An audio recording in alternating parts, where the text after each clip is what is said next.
بسم الله الرحمن الرحيم الحمد لله رب العالمين وصلى الله وسلم على سيدنا محمد وعلى آله وصحبه أجمعين اللهم فقهنا في الدين وعلمنا التأويل ولا حول ولا قوة إلا بالله العلي العظيم السلام عليكم ورحمة الله وبركاته.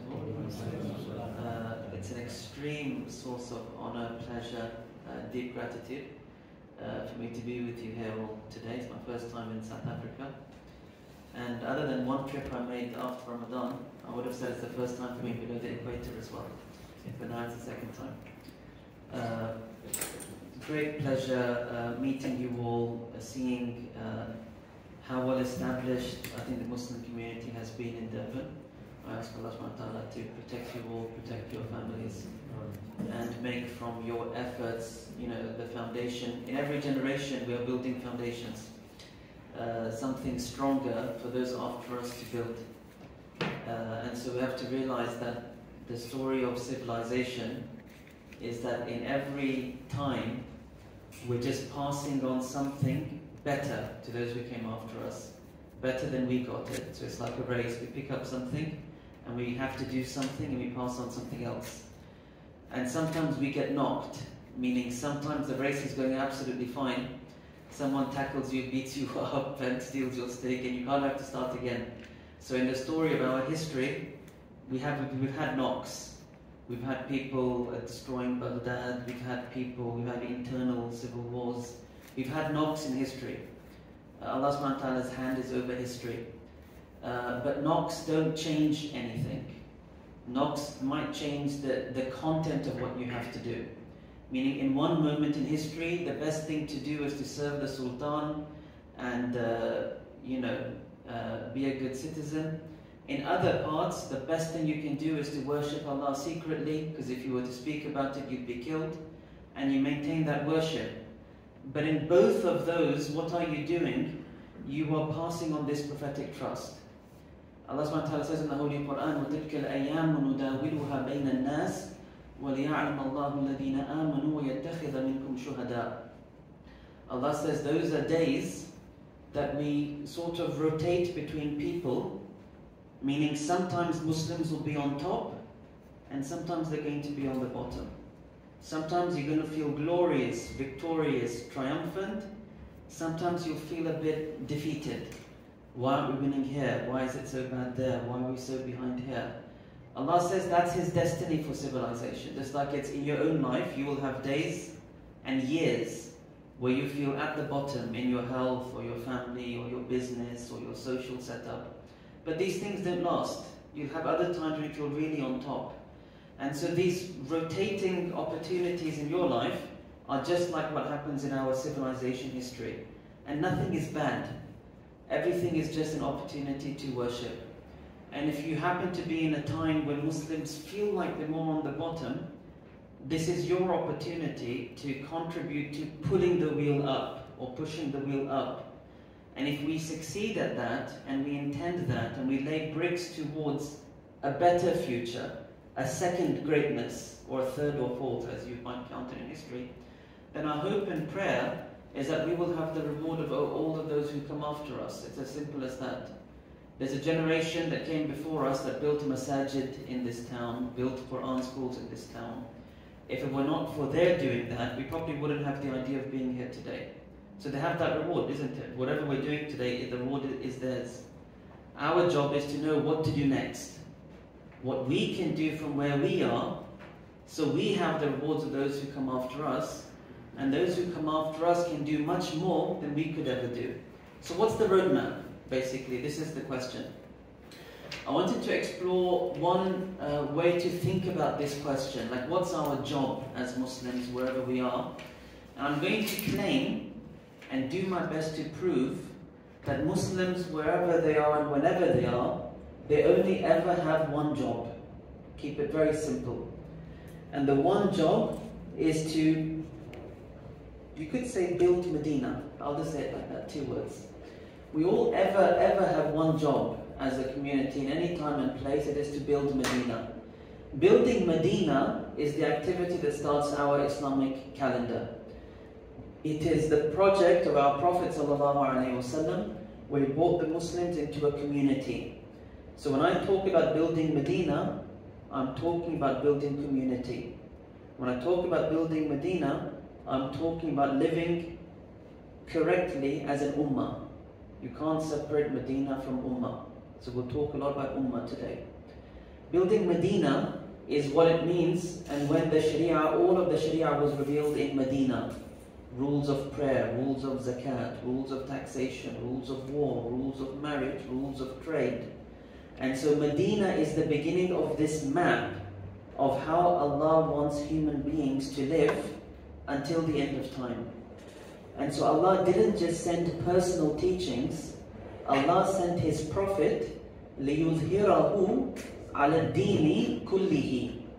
That this Prophet should be zahir, his teaching should be manifest, his teaching should be triumphant, and all other deen, all other codes of life should be underneath, not on top. What does it mean to be underneath and on top? I also want to look at that briefly today. So, it says here an exploration through fiqh. And so as the Shaykh said, my own journey over the last decade especially, and a little bit more as well, has been in this space called fiqh or Islamic law. And my specializing has been in the Hanafi school of law. And what I feel that we've done in fiqh, Islamic law, it has lots of instructions, right? This is halal and this is haram and that's how you pay and that's what's required in zakat. But these rules of fiqh, we've often treated them as individual. Like, what should I do? Is my prayer valid? Is my marriage done? Can I buy this house in this contract? We made it very personal. But what I want to be showing you today is that the fiqh book isn't just a personal code, it is the blueprint of Medina. It is the blueprint of the prophetic city.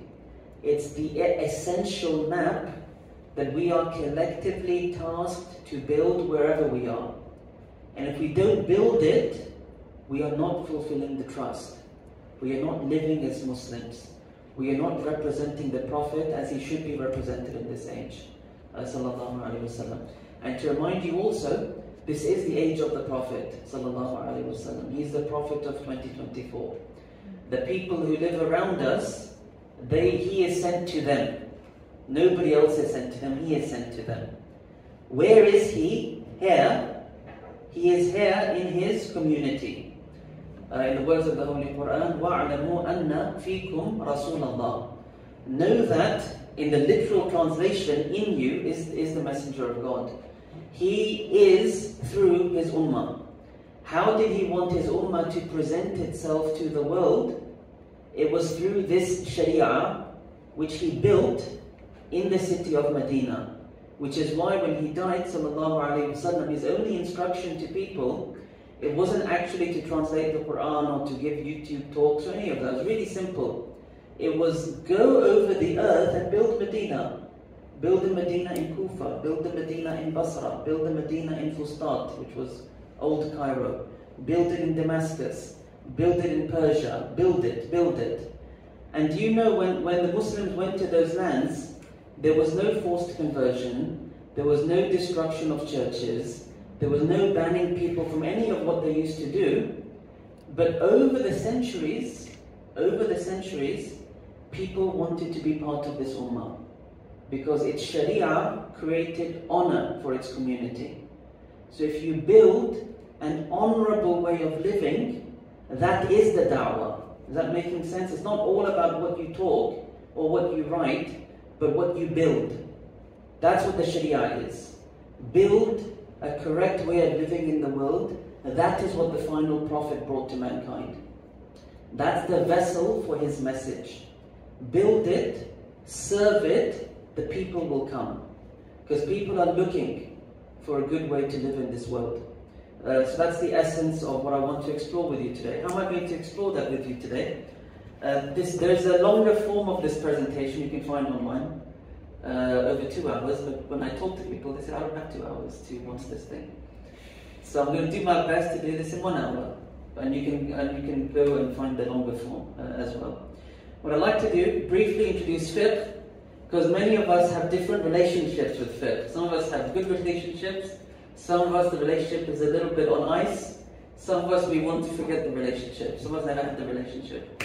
But fiqh is fiqh fi deen. It means to understand this deen. So I wanted a little bit, one slide on fiqh, one slide on Madinah. What do I mean by Madinah? And then the bulk of the presentation is what I call mapping metaphysical Madinah. What do you mean by metaphysical? It's a strange philosophical word.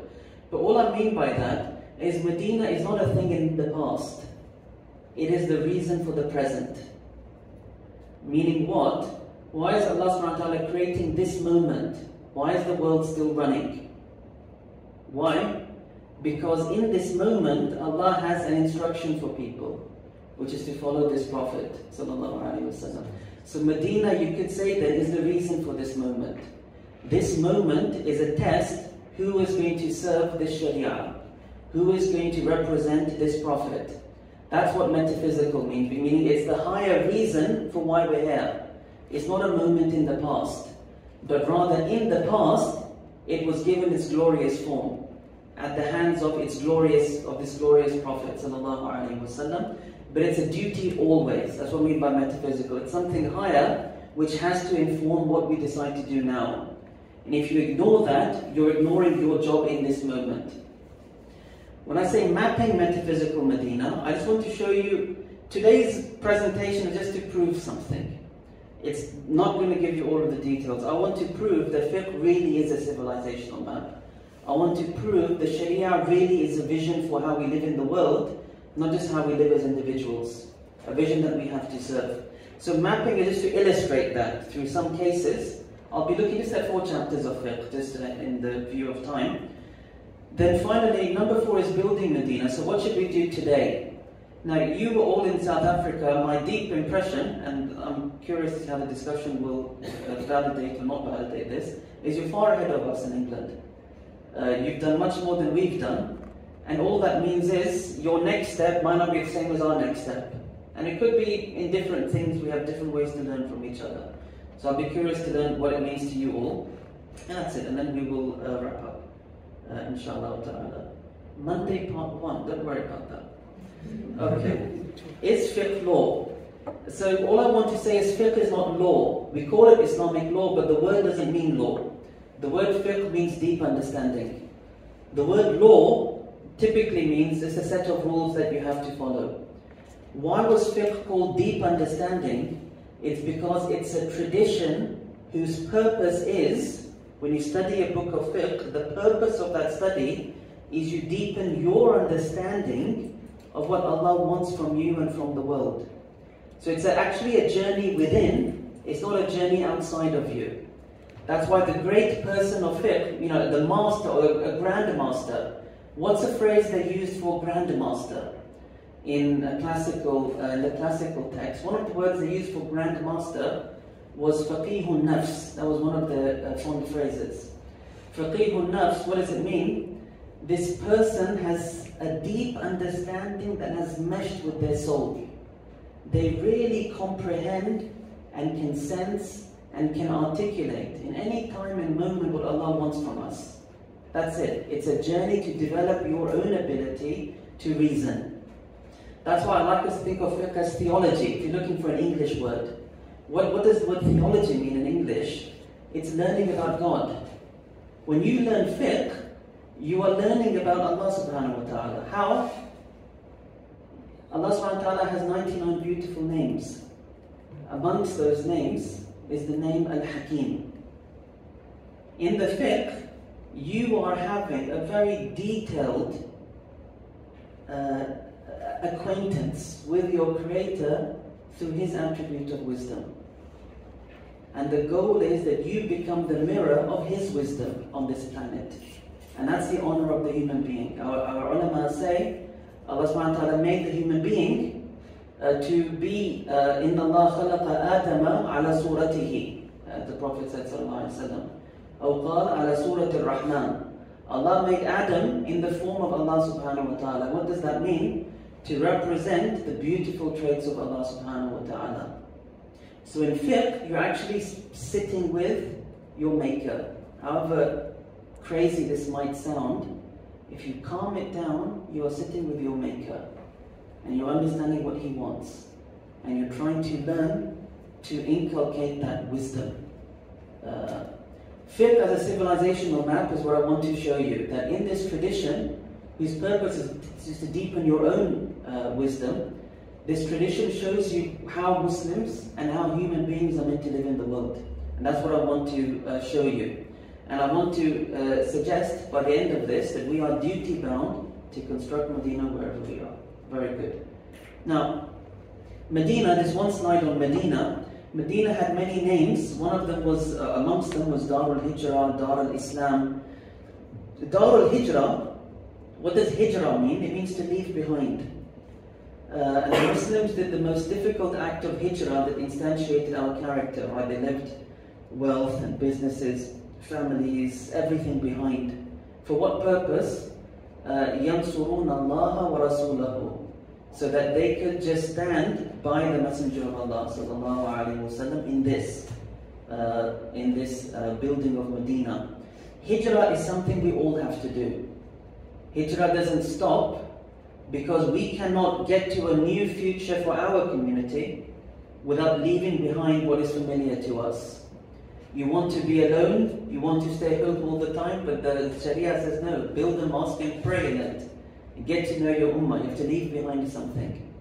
And so we all have to travel on in our communities to build something better. And this will take effort, it will take struggle, it will take discomfort, but we have to build something better for this earth.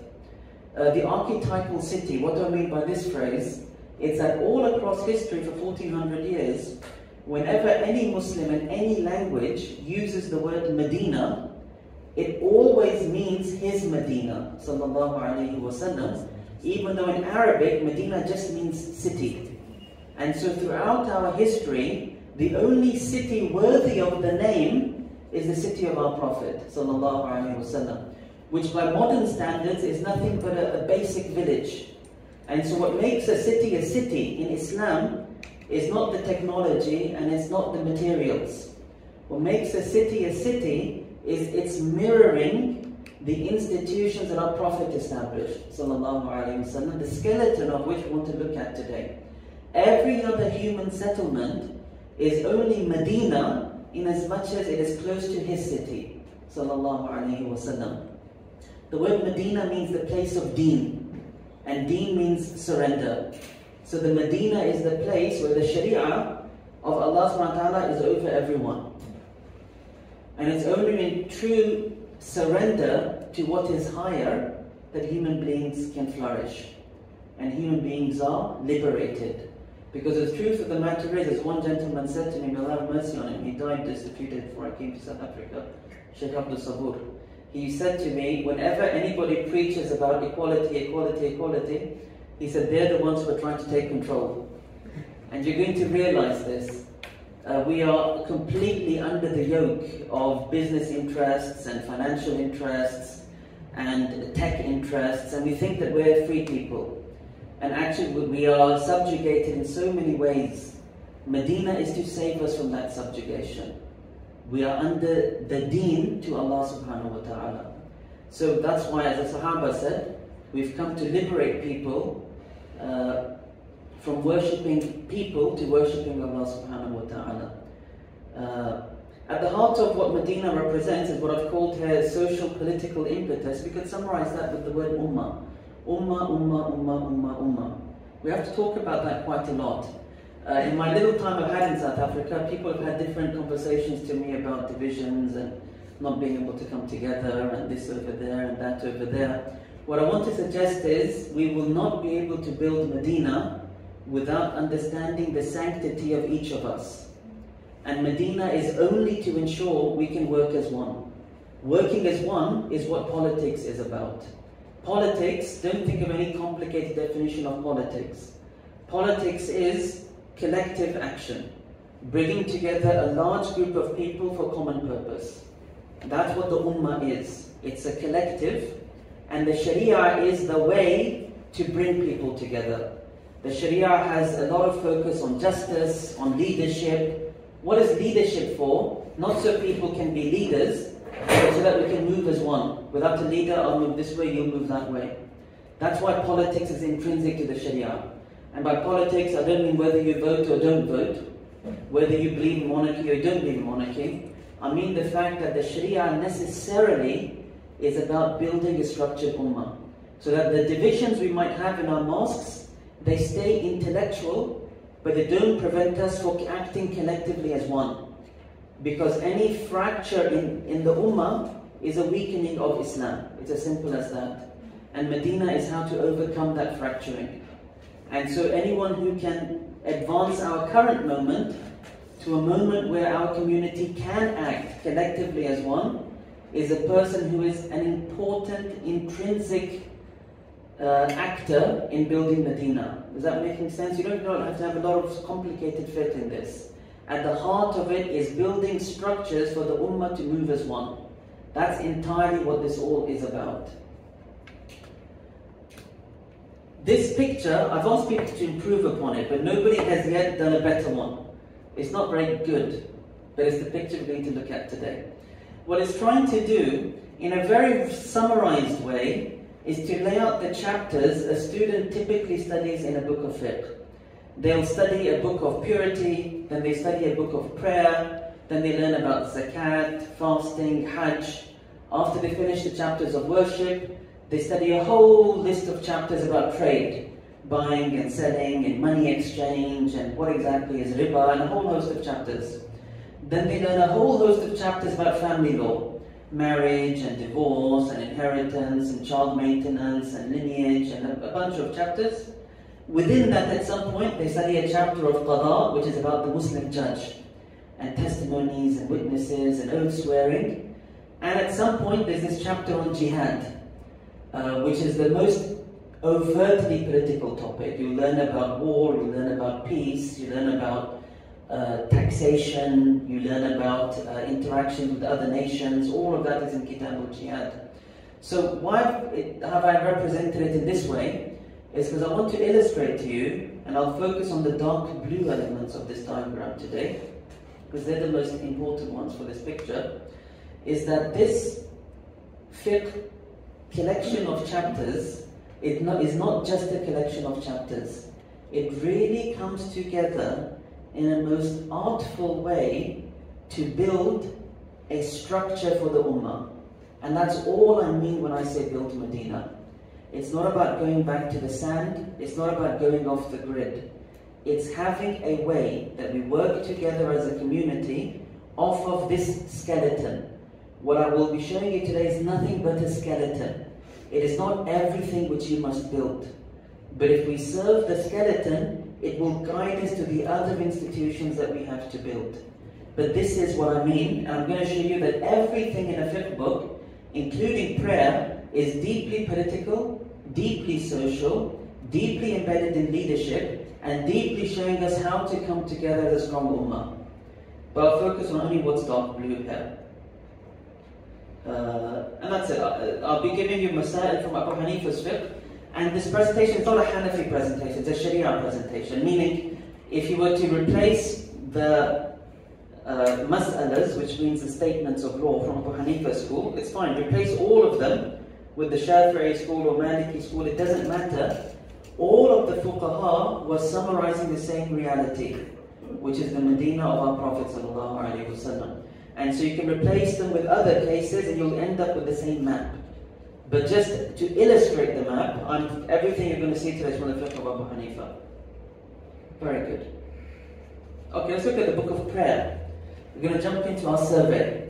What's the point of the survey? To illustrate to you, so you have absolute certainty, God willing, that everything our Prophet brought ﷺ, it comes together in a most beautiful way to show us how to live strong as an ummah. Because this is a dar. Why is it built like, why have I represented it with foundations and walls and a roof? Because it's called the dar of Islam.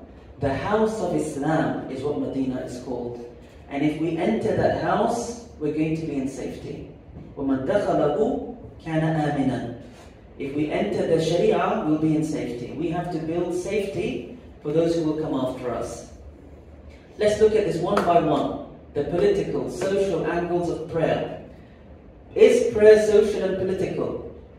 I will be claiming to you, thank you very much, I'll be claiming to you, it is the greatest social institution in Islam. Not even it is political, it's the greatest of its institutions. And it's the first thing our Prophet established in Madinah, sallallahu alayhi wa sallam, was the house of Allah subhanahu wa ta'ala. Let's look at adhan. Adhan is a very powerful thing. Do you have public adhans in South Africa? But how public are they? The highest level. About 5 we stand outside. Is it just in Durban or everywhere? In most areas. But why do the other people complain that you're waking them up for Fajr?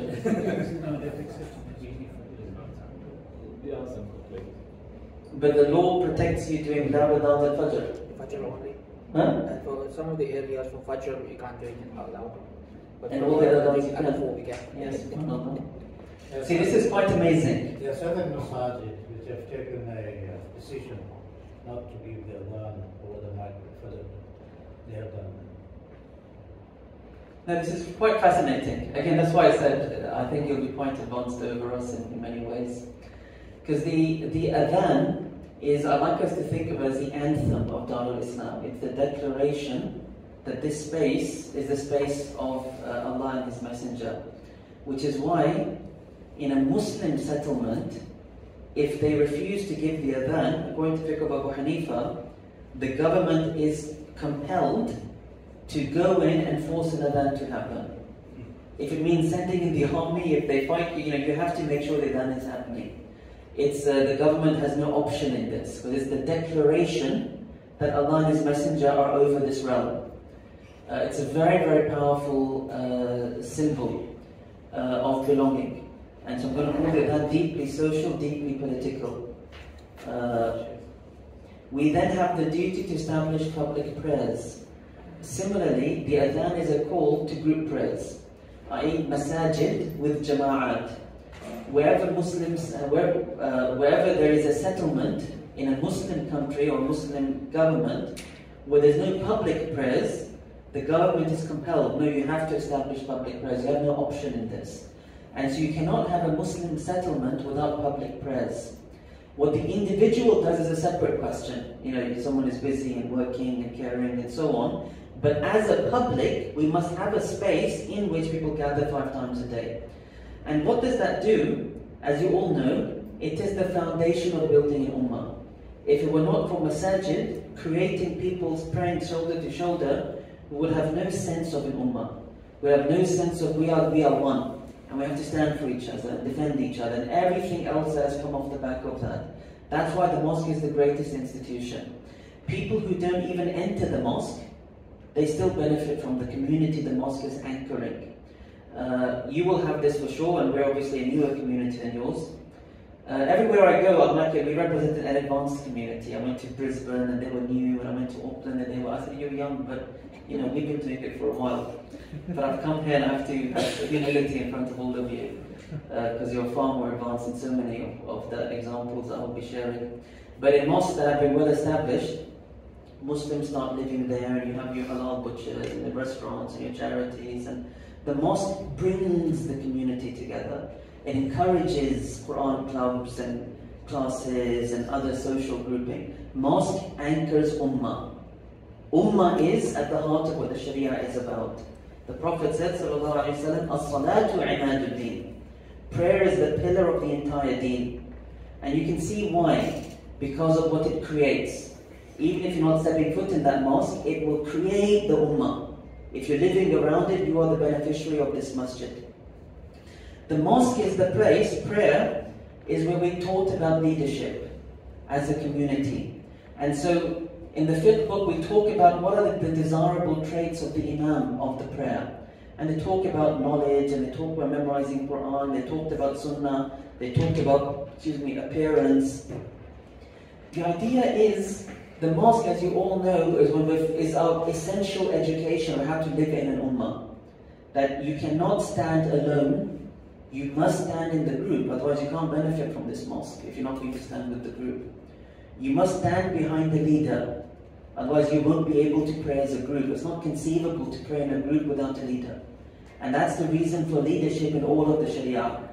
It's not that we have to glorify leaders.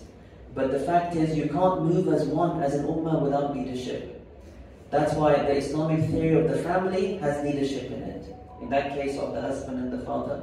The Islamic theory of travel has leadership in it. Pick a leader. War, leadership. Zakat, as we'll see, leadership. Hajj, leadership. We don't feel it now, because the Hajj has become so big. But Hajj was meant to have a leader in fact, called the Amir of Hajj. Everyone was meant to follow that person. No one can leave Arafat for that person. So the Sharia is teaching you that moving as an ummah is the most essential feature in Medina, and you won't do it without leadership. And you have to do your best to choose your best leaders, which is what these traits are. But at the end of the day, whoever is that leader, if you break away from that person, you're breaking away from the jama'ah. You suffer because you don't have the jama'ah. Jama'ah is weakened because you're not with it anymore. Do you get it? All of our politics is in prayer. All of the political theory is in how we pray. Which is why prayer is the essential education in Islam. Not primary school, not secondary school, not university. The most basic education of how to be a Muslim in the world is all in the mosque. And I'm not even going to any of the details, because dress is in the mosque, gender sex. The mosque teaches so many things. But right now the focus is on the political. So anyway, we've got that. He doesn't prolong the prayer. In the fiqh of prayer, the leader is told you've got to look out for the people. If you pray it too long and they don't end up coming, who's to blame? The leader is. So we're not glorifying kings and telling everyone shut up and follow. We're saying everyone has a duty to move as an ummah. Whoever creates a fracture in the ummah is, in the words of the Prophet ﷺ, fattan, troublemaker. When Sayyidina Mu'adh, may Allah be pleased with him, prolonged the prayer and people complained, the Prophet ﷺ, he said to Mu'adh, أَفَتَّانٌ أَنْتَ يَا Mu'adh? Are you a troublemaker, Mu'adh? So can you see, even the leader isn't glorifying on his throne. How do we move as one? How do we move as one? Is what the prayer is teaching everybody. The larger the group, the better, but this is clear. If the imam is absent or is the mu'adhin, they don't stand in his presence. Very, very minor detail, but there's the most beautiful etiquette of how we move as an ummah. So they say if the imam is somewhere else and we all stand up waiting for the imam, it's like we're saying, what's wrong with you? You're the employee and where are you? So they say the etiquette is not, stay sitting, just wait. Fine, just stay sitting, let him come. When he comes, then stand. So the finest etiquettes of social living is in the rules of prayer. I've just given you just a survey. But this is the essential Islamic education. That's why when we talk about all these fractures and divisions, you can't put them together, we can't do that. It's a human reality, but it also means we're not learning. Because the Sharia's essential education is how to overcome that. Friday prayer is one of the great institutions in the Sharia. Friday prayer, if you look at the rules of Friday prayer, they're like mind-boggling. And there's no modern institution in any modern state that can do what Friday prayer achieves. Which is what? Number one, in the classical fiqh, Friday prayer only takes place in cities. It's not a prayer for villages. What's a city? They say you have a government, and you have a police, and you have judges, and it has the basic features of what I'm going to call Madinah today, that the Sharia is active properly and fully in a city. Anywhere where there's a city, people are obliged to do what? Jummah is meant to be one prayer per city. Cities grew and people thought about, well, we can't all park in the same mosque. If all of Durban parks in the one mosque, it'll be quite a difficult thing, I think. In old cities in the Muslim world, there was only one Friday mosque per city. The Jami' of Kufa, the Jami' of Basra, the Jami' al-Umawi in Damascus, I think it was Jami' Amr ibn al-As, I think it was in Old Cairo, or just one. Why is there only one Jummah? Because once a week, all the men, who also happen to be the default military call on that city, right? All of the men must stand shoulder to shoulder to shoulder in a single prayer. If anyone falls away from that prayer, they have no Jummah. If they want to break away, that second group isn't a Jummah. There's no act like it in any modern state that I'm aware of, because it creates the most powerful notion of communal unity. That we will stand and move and prostrate shoulder to shoulder as one group in every single city. Now, it even says here, people are barred from praying Dhuhr in prison, in a group. Why? There should be no semblance of a breakaway group. We shouldn't let people entertain, we'll do our own thing. There's no such thing as your own thing on Friday. It's the unifying active ritual of the city. Now, how can you get the whole city behind one imam? Because one group, if the imam is Brelvi or Deobandi or Salafi or Mu'tazili or whatever it might be, some people will say he hasn't got right aqidah, and this guy, he wipes on his socks, or this guy this and this guy that. How will you ever bring a group together under a single imam? Our fuqaha said the only way you can do it is through the political. What's the purpose of the political? It's to create unified movement, right? That's why we have leadership. So they said, I can't show up and say, this is my CV, please make me, I'm applying to be the Imam of Jummah. It doesn't mean anything. They said the governor of that town, i.e. the Muslim ruler of Durban, is the only one who can appoint the Friday Imam. And if he happens to be Mu'tazili or Shafi'i or Brelvi or whatever it might be, tough luck. You're sinful if you don't pray with these people. So, can you see, so the government has to appoint Jumu'ah, and the government has to ensure that Allah is remembered. Not government. So it's not a ritual to say how glorious is the king. It's a ritual to say how glorious is Allah. And if the king doesn't make this happen, the king is a criminal. Is that making sense? So Jumu'ah is people uniting with government, and government is under God. Jalla Jalaluhu. There's nothing like it I can think of in the modern world when any government can bring all of its citizenry or half of it in one place to say we're one. We'll defend the city, we'll stand together, we have shared values. I can't think of anything like Salat al-Jumu'ah. And it's just illustrative of the deeply political, social activity, which is what the Sharia is. If we had proper Jumu'ah in Durban, in this way, it would force us, isn't it, to leave all the intellectual debates in academic spaces. Because the real Sharia doesn't wait for us to resolve all those questions. Is the Aqidah this? Sharia is not waiting, you have to live. The only thing is, we are not able to serve these institutions as well as we can. So on the Friday prayer, it's hard to have one Friday prayer in Durban. That allows people to say, oh, that's my mosque and my ethnic group and my this and my that. Otherwise, Jummah would have been the one-stop solution. But we have to still build. There's many incredible group prayers which I can't go into, but they're all fabulous and fascinating. Ways to make an army prayer is one. Ways to, really interesting, how to go as one to beg Allah for rain. Salat is the greatest social, political institution. Remember that always. Funeral prayers, if we had time, we'll talk about the glory of the funeral prayer, which is about honoring that people belong to this collective that we are, and we make sure that there's spaces for them, which are the burial. There are really interesting rules about martyrs and rebels to show that people break away from our group. We don't recognize them in the same way because they're trying to diminish the ummah. That's why there's some rules about rebel burial from the time of Sayyidina Ali and when he fought the Khawarij. Martyrs, people who are murdered in cold blood, there's rules about that. Even in Durban, even if it's not in war, if somebody here one night is stabbed and they die, we don't bury them like normal. We keep them in their blood. We don't take off their clothing. We treat them as martyrs in fiqh of Abu Hanifa because we're offering this to Allah. We're saying this person is madhloom. Oh Allah, forgive them their sin. We're honoring them, and in so doing, we're bringing comfort to their family. That this is not normal death. We mourn this death in a special way. We bring comfort to the family. We have solidarity with the family, and we recognize this person as a shaheed.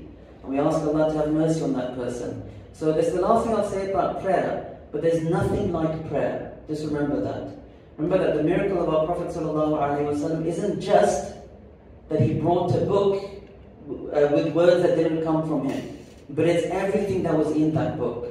The laws are miraculous, his teachings are miraculous, his salat, there's nothing like it. Just remember that. Good, we've covered that. Zakat.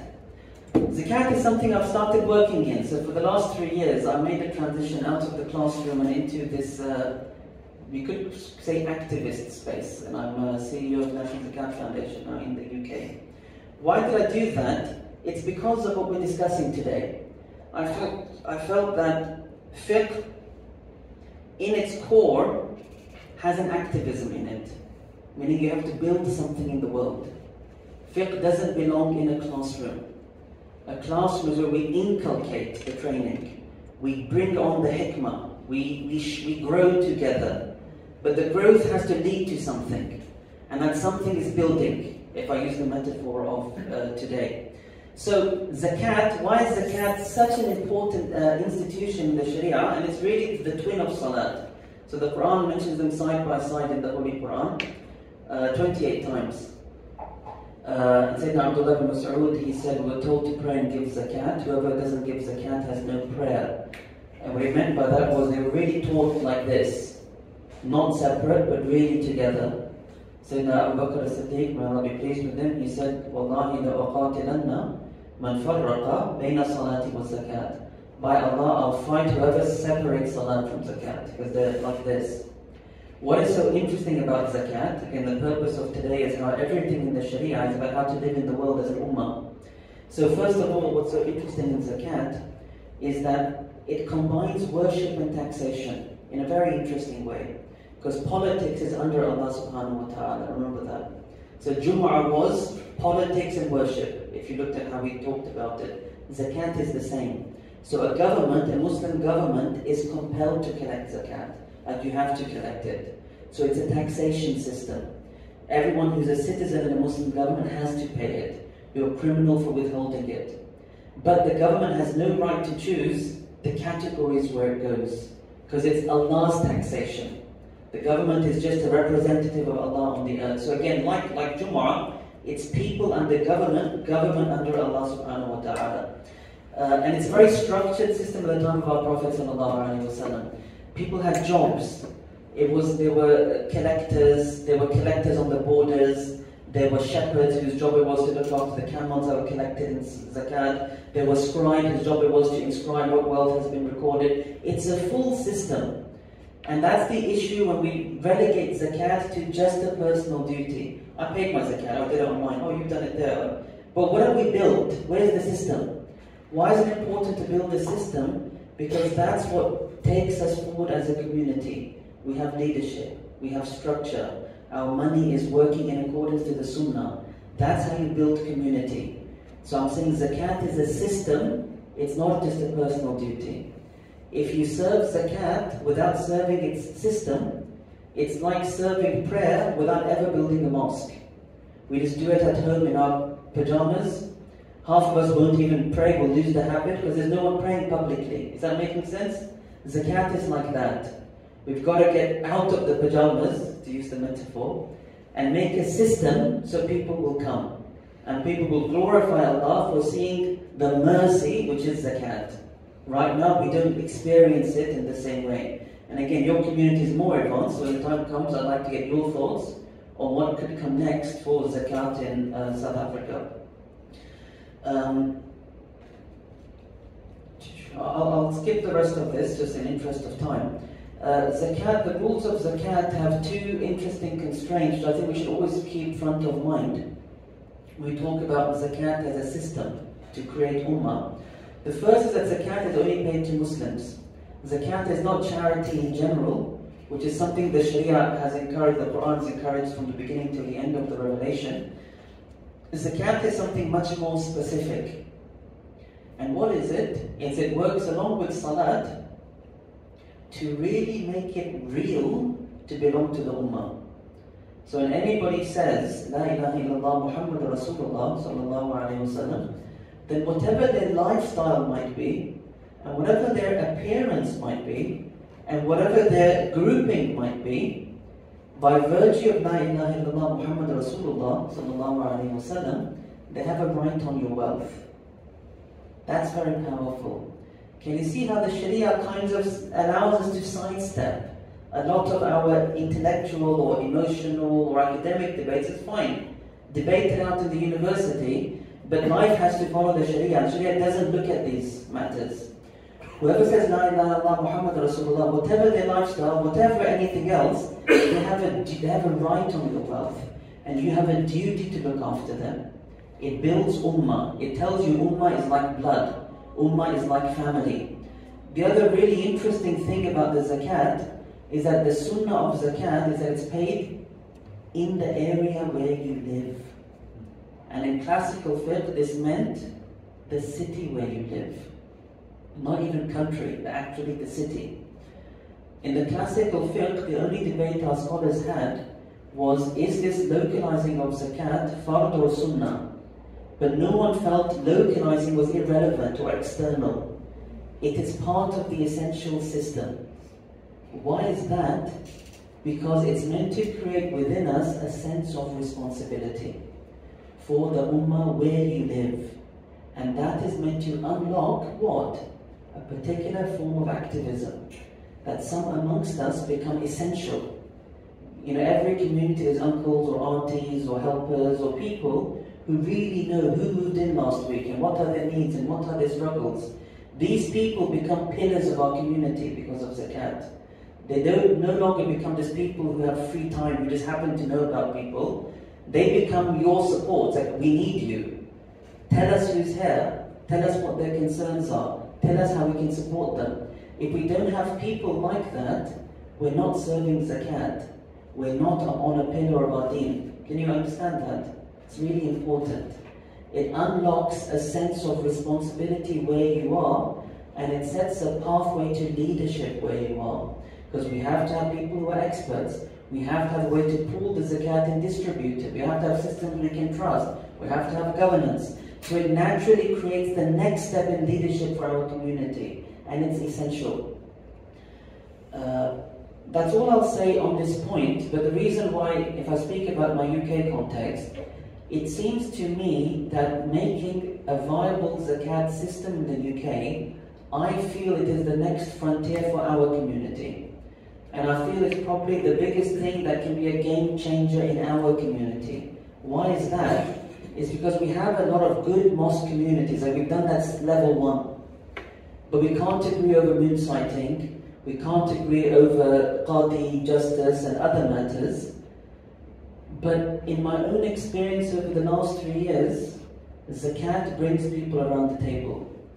They can be of whatever persuasion and grouping or whatever they like, but poor people are coming to their mosques and they don't know how to help them. And they know they have to do something, and they'll come to the table. And I have a feeling that everyone understands money should be used to help people in need. That's a very straightforward sentence. It's not ideologically complicated or sophisticated or contentious. And what it can do is it can build collaboration for welfare in the name of our religion and a pillar of our faith, not because we happen to be having extra money on the side. And what that's going to do is it's building real city-wide collaboration, city-wide responsibility. Some mosques will stay on the fringe. They're more interested in their identity than in service. But most of the real big centers will come together. And it creates a foundation of city-wide leadership, which is a foundation for the other conversations that we have to address. So I believe welfare, zakat, money, it brings people around the table. And the vision in the Sharia is city-wide leadership. That's all. If your cities are big, break it down, but have leadership. Find systems for the welfare to circulate. It will bring people around the table. If we can't bring people around the table, we're not going to build Medina. That's the bottom line. Everyone is in their own bubble, we're not building Medina. That's all I'll say about that. You might ask about, I'm going to skip this one point about the family of the Prophet ﷺ, about other faith communities, because we always say zakat's only for Muslims. People think, well, that's very backwards or very non-inclusive, isolationist. You know, what's your vision for us? So we'll come back to that in just a minute. But zakat is not charity. Zakat is building the tie of ummah and showing the sanctity of the tie of ummah. And we must make it into a system that circulates in our cities. So that because the other thing that happens is, Most Muslims, like if I talk in the UK context, they don't know who's in need in their cities because they're not interested. And they think everyone's well-to-do. And that's usually not the case. Because we're not looking in our sphere of responsibility. That's the problem. We're looking online. The Sharia is forcing upon you to be real, to plant your feet and to be strong where you are, and not to leave anyone behind. That's at the essence of building Madinah. Ramadan and Hajj, I won't go into any of their details except to note that they are also communal in their nature. In Ramadan we pack mosques more than any other time, we eat together more than any other time. Hajj, we worship Allah in the global ummah. Each of the 5 pillars of Islam are pillars of ummah. If we are not building, serving ummah, feeling the sanctity of ummah, we are not truly and fully serving our 5 pillars. Just remember that. And ummah is not an abstraction in your mind or an emotional thing in your heart. It is the real set of believers around you. And you can't bypass them and say, well, I don't care about any of you lot, but I do like and share other stuff from online, from other parts of the world. You have a reward for that, but you can't bypass this. Because the Sharia ultimately is about this. These are the relations you're going to pray with and give zakat to. That's what the Sharia grounds us. And it allows us to move beyond identity politics. It is very simple. Do you obey Allah and His Messenger? What are you doing where you live? How are you building up your community? Trade law, not going to go into any list of rules here. If you have an interest, there was one presentation I gave in Cambridge Central Mosque, you can find online, called something like Islam and the Moral Economy, where I tried to flesh out these bullets about sort of like an economic vision that's found in our books of fiqh. But all I'll say in short is, economic justice is very important to our Prophet ﷺ, because without economic justice, people are enslaved by definition. And he came to liberate us from enslavement to people. And so every Muslim, by virtue of saying La ilaha illallah Muhammad Rasulullah sallallahu alayhi wa sallam, has made a commitment to a fair market. You might not be educated about what that fair market means, but at its core, you are committed to a place where people can buy and sell, offer their services and be paid for them in a dignified, protected way.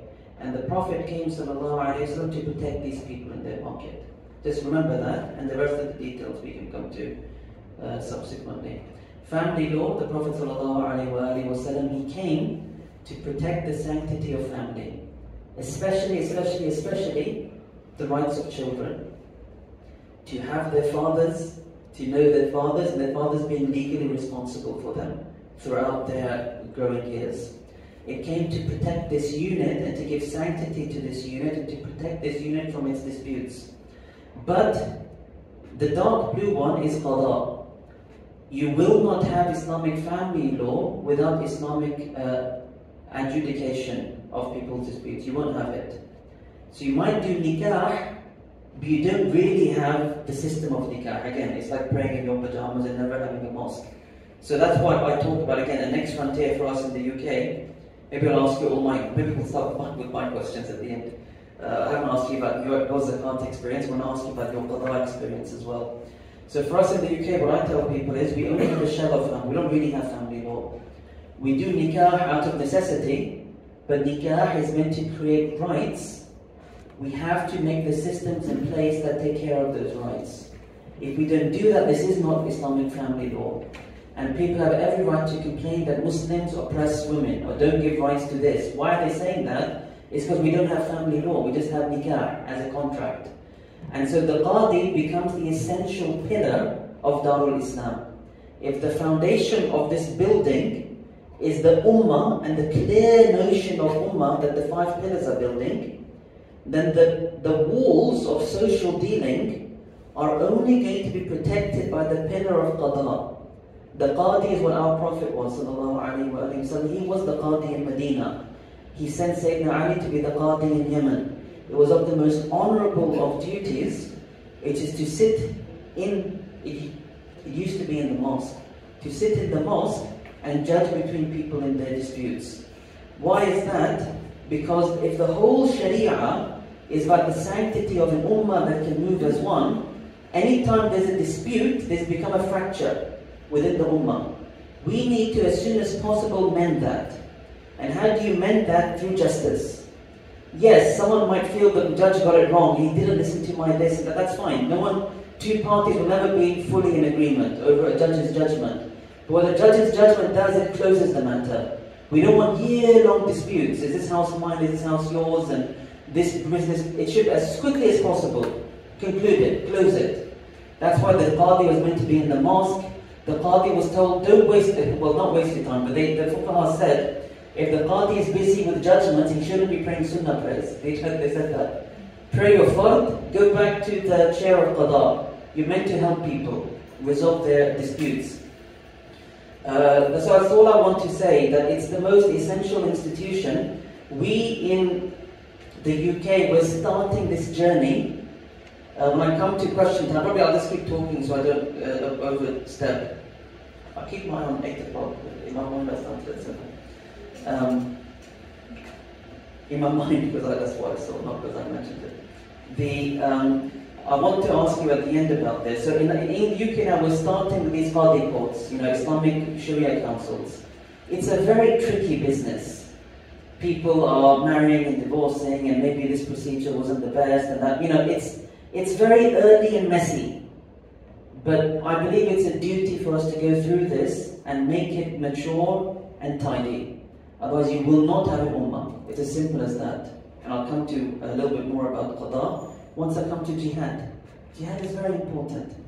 Jihad is the book of fiqh which most gives you this overview of the political vision of the Islamic sacred law. Jihad in the book of fiqh, its purpose is i'zaz ad-din. I'zaz ad-din means to give triumph, honor, dignity to the deen. And I've showed you now the deen at its core is protecting the ummah and giving sanctity to the entire ummah. So, any activity done to give sanctity to the ummah and to give honor to the deen, this is jihad. And jihad in our books of fiqh could be done through war, and it could equally be done through peace.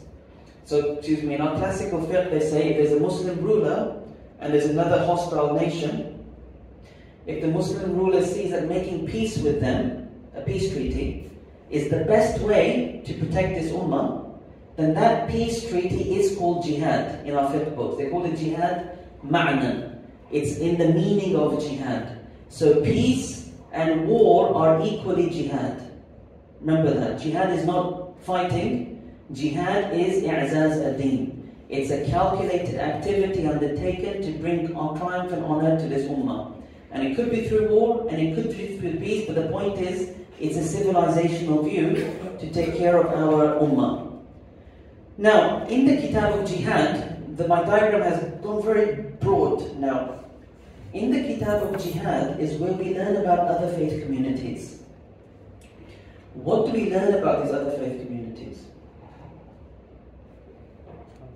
We learn that they are meant to be protected. So in the vision or in the Madinah of our Prophet ﷺ, which the companions took out to what they could reach of the world, its vision was not forced conversion, and it wasn't closing down the churches, and it wasn't any of that.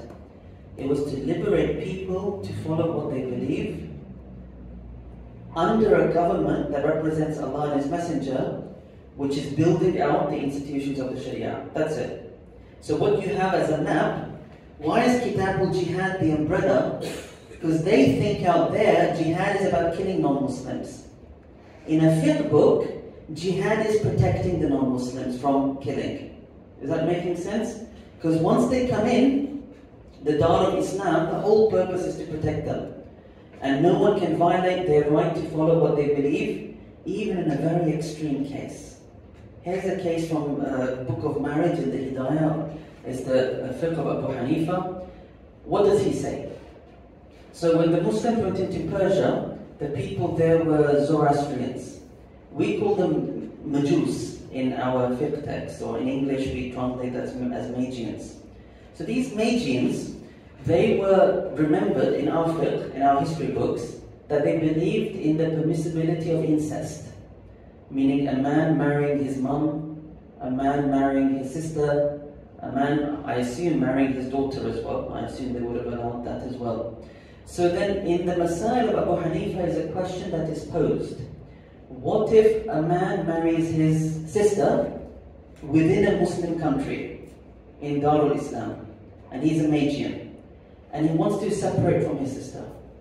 And so he comes to the Muslim judge in the Muslim land and says, can you please separate me from my sister? I need some formal judgment so that I can go on my way. Abu Hanifa says, this Muslim judge has no right to break up that marriage, because that marriage is a legally valid contract according to a protected faith community. We have no right to interfere with their religion and their practices. So this man is told, sorry, you have to go to your Magian Qadi, we're not going to interfere. Isn't that really interesting? Muslim country, Muslim government, Muslim army, no right to break up a man who married his sister, which, as you know, is so against our sexual ethics, completely. Like it's disgusting for us, but that's how the law is. That's why jihad is actually protecting the blood and beliefs of non-Muslims. Then in the Masail of Abu Hanifa, they say, okay, what if both of them want to break the marriage? Meaning the man and his wife, who in this case is his sister, they both want it broken and their processes aren't helping them in their own community, so they come to the Muslim judge. In this instance, Abu Hanifa says it's fine, the judge can break up that marriage, not because he's a Sharia judge, but because he is an arbitrator of both parties. They both empowered him. It's an extreme case, but it shows how the vision of the Sharia was actually. Every community, there was no idea of a modern state, there's one law for everyone. These people outside are terrified of Sharia. Sharia for them is the oppressive thing that will pull scarves on everybody's head, and it will, I don't know what it will do, and it's terrifying. But the vision of Madinah was that Sharia was a code only for the Muslims. And every other faith community was told, follow the beliefs, the laws, the teachings of your own community. It was the real pluralistic society. In Sharia, a modern state is incapable of this pluralism, because the modern state is trying to control everything in people's lives. The Sharia was liberating people. Is that making sense? The jihad is to keep that out, that level of human control. Some laws in the fiqh apply to all people, like the protection of wealth, blood, and the prohibition of usury. So non-Muslims in their markets, it was fine for them to buy and sell pork and wine, it was fine and protected in their markets for their community, but they could never deal in riba, because riba was seen as the exploitative act that no one is allowed to do in Darul Islam. So again, we are protecting people from exploitation and then leaving them to practice their religion. Why have I used ummah, just because that's the language of a document that the Prophet ﷺ agreed with the people of Madinah. They call it the Constitution of Madinah. And in the Constitution it says, the Muslims are an ummah, separate from other people. And then it says the Muslims and the Jews of Medina are one ummah, separate from other people. And that's why in the vision of Darul Islam, the house of Islam, the land of Islam, it's one ummah on top, composed of many ummahs underneath, each following its own sacred teaching, but each standing as one in this realm. That's the essential vision. The last thing I'll say is, what do our books of fiqh, the last thing in my fiqh journey, what do our books of fiqh say about what Muslims should do when they're living as a minority, as is the case in UK and as is the case here? What our books of fiqh say is that Muslims have a duty to build up the Sharia bottom up. That's it. That's how I phrase it. In Darul Islam, in a Muslim government, you have the institutions top down. There's a government that has to make sure all of this is happening. When there's no Muslim government, we the people have to coordinate, organize, create leadership structures to build the Sharia bottom up. So our fiqh books say, this is a quotation from Imam Ibn Abidin, he says, in lands with non-Muslim rulers, it's valid to establish Eid and Friday prayers. Because in a fiqh book, you can't do Friday prayer without a Muslim government. But they said if there's no Muslim government, you still have the people. And the government only got the power from the people. So they said it's fine, the people are here, you don't have the government, you have the power. Coordinate and appoint an imam, and he'll be your Friday imam. A qadi becomes a qadi by agreement of the Muslims. It's a very big sentence. Because normally a judge is appointed by the government. Because the judge is going to make weighty statements like, she is your wife, she isn't your wife, this is your kid, this isn't your kid, this is your house, it isn't your house. Very weighty statements that come down from the power of government. And we're told here, no, it's okay. There's no Muslim government, you still have Muslims. So they will instead bottom up, come together in a structure to appoint a qadi. Because without a qadi, you won't have the sharia of marriage and of trade. You just simply won't have it. Then it says at the end, it is incumbent on them to seek a Muslim governor. So it's saying, Ibn Abid is saying, don't stop there. Build right to the top of the pyramid. How do you build to the top? You go to that non-Muslim king or whatever it is, keep good relations, build up your sharia, build it. And when you're ready, you say to the king, listen, we're good people, we're good citizens, we're paying our taxes, we're doing so much welfare, our mosques are great, blah, blah, blah. Can you just give us a Muslim ruler, please? It might sound very strange and backwards because the world is a different sort of political structure. That's how they wanted us to do it. And then why so? Because you can only truly enforce law through the power of government.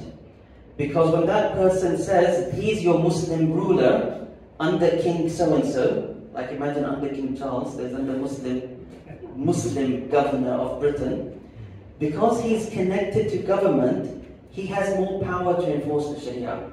He can put people in jail for violating marital payments that are due. He can really make it real. And that's all that we're told to do. So, what do we get out of this little survey in classical fiqh? Is that whether Muslims are politically dominant, like in a Muslim land, or politically subservient, like in this land, they only ever have one duty. You have to build the Madinah to the best of your ability, which from generation to generation might involve different steps. So what do we do here then? I'll leave it to you. What should we be doing in Durban or what should we be doing in England? I think it starts with jihad, however strange it sounds. And what does that mean? I believe we have to make sure from every pulpit, in every school, in every madrasa, in every interaction, we have to really drill into the minds of people that the best thing you can do after taking care of your personal duties and responsibilities is to use whatever skill and ability you have to serve the ummah. It's very simple. That's the jihad impetus. What are you doing for the community? You're a lawyer. What are you doing for the ummah?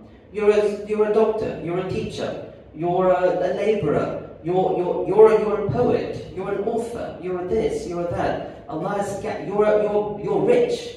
Allah has scattered the gifts in the community.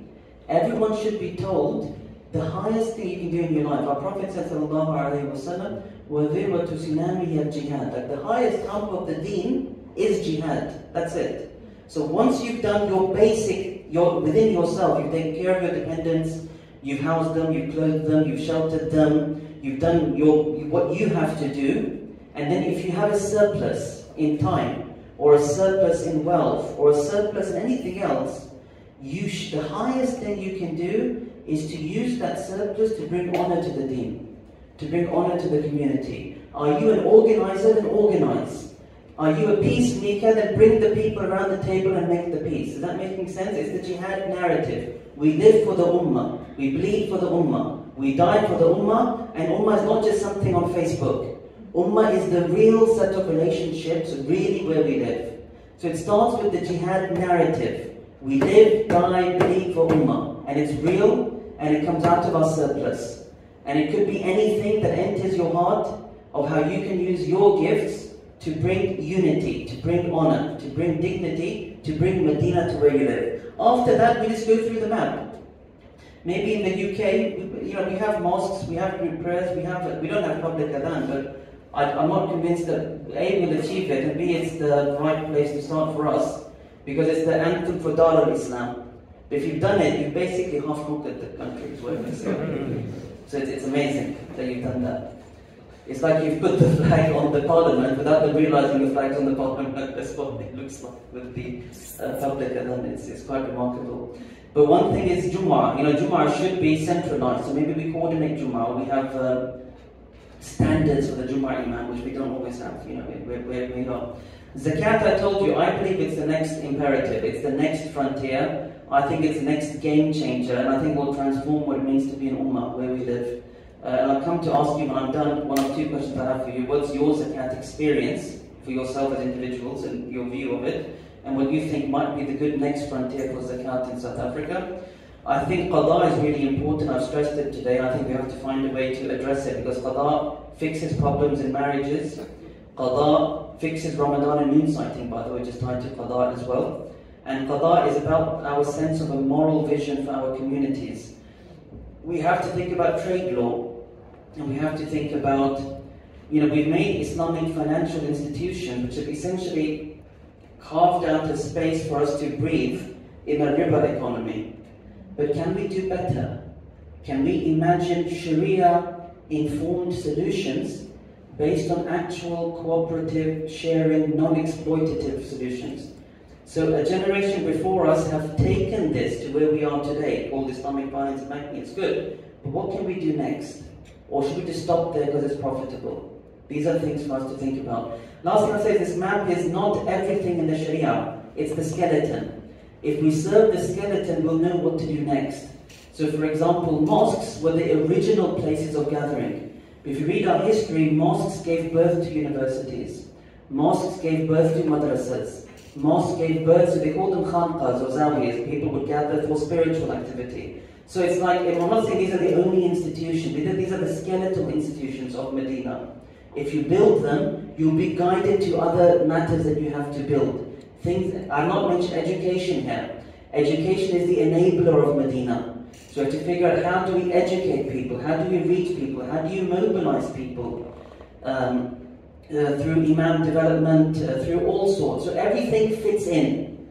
But think of the skeleton and then serve it, basically. Very good. Imagine Mum's open. We have Shaykh Bilal here. We had a very wonderful 10-year dinner on Saturday night just to celebrate the incredible work in Imam development. So all of this is not alien. It's not, Imams are there, it's a nice project, good, I'm glad you're doing it. It's intrinsic to making this work. That's what I'm saying. It's a skeleton, but you can anchor everything onto it and you have a map for yourself. That's why it's important. Another thing about jihad. If jihad is all activism to serve the ummah and give honor to the deen, then I have a simple litmus test for you. Someone might say, I have the ability to write and to do this, should I become a journalist, for example? And you all know this for a fact. The bombs that are dropping on Gaza, may Allah protect its people and accept them as shuhada, and help them overcome their enemies, all of them. The bombs that are dropping over Gaza, the victory is won before the bomb is even dropped, because they know for a fact no one's going to touch them. So the war is not on the battlefield anymore. The war is in these political spaces. The whole world is obviously in awe of South Africa because you've made such a big political win in this. The war is in journalism. The war is in education. So can you see that it's real? The jihad is in all the spheres of our life. The battle is right at the end, actually. And by the time you come to the battle, these people have already won it because of everything else. So if you want a litmus test for yourself, should I be a journalist? Should I join the ANC party? Should I do this? Should I do that? It's a really simple test for yourself. Because I believe each and every one of us has to figure out our jihad. What's the thing you're going to contribute to the ummah with? I think a very simple thing to ask yourself is, does this activity lead to i'azaz ad-din? Does this activity accord with the Sharia? And normally people might disagree, like should I join, in our case, in the UK Labour Party, Conservative Party, or not? Mufti A might say haram, Mufti B might say wajib, Mufti C might say something. So it's not that you'll find one answer.